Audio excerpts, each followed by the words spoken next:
ሰላም ጤና ይስጥልን የተከበራችሁ ቤተሰቦቻችን እንደምን አምሽታችኋል? ምሽቱን አበይት መረጃ ወደ እናንተ እናደርሳለን። አብራችሁን ቆዩ።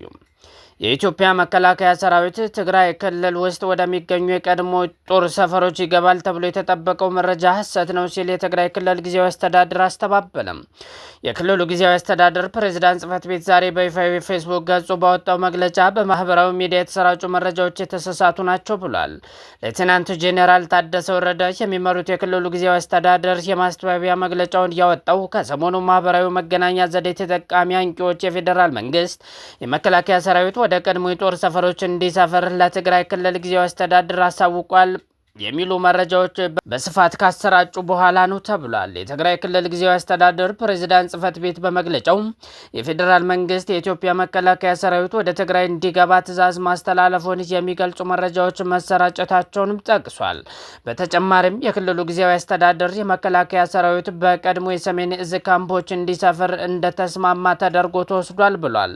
መረጃው ወደ ህዝቡ ለምን እንደተሰራጨ ስልታዊ ምንጭና ሊያሳካው የተፈለገው ግብ እንዳለ ግልጽ ነው ያለው የክልሉ ፕሬዝዳንታዊ ጽህፈት ቤት መረጃም ሐሰት መሆኑን እንዲታወቅልኝ ፈልጋለሁ ብሏል።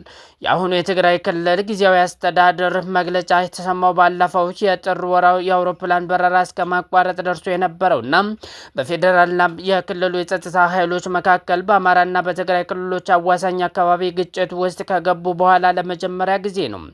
በኢትዮጵያና ኤርትራ መንግስታት መካከል የነገሰው ውጥረት ተባብሶ ሁለቱም ኃይሎች ጦራቸውን ወደ አዋሳኝ አካባቢዎች እያሰባሰቡ እንደሆነ ከሰሞኑ በስፋት ሲዘገብ ቆይቷል። ዓለም አቀፉ የግጭት ተንታኝ ኢንተርናሽናል ክራይስ ግሩፕ ትናንት አርብ ባወጣው ዘገባ በትግራይ በህወሓትና በፌዴራል መንግስት መካከል እንዲሁም በኢትዮጵያና በኤርትራ መንግስታት መካከል ያለው ውጥረት ወደ ግጭት ሊያመራ እንደሚችል ስጋቱን ገልጿል። በቀጠናው ጦርነት ከተቀሰቀሰ ብርቱ ሰብአዊ ውድመት ሊያስከትል ይችላል በሚል የተለያዩ አህጉራዊና ዓለም አቀፋዊ ተቋማት ውጥረት እንዲደረግ ጥሪ አቅርበው ቆይቷል።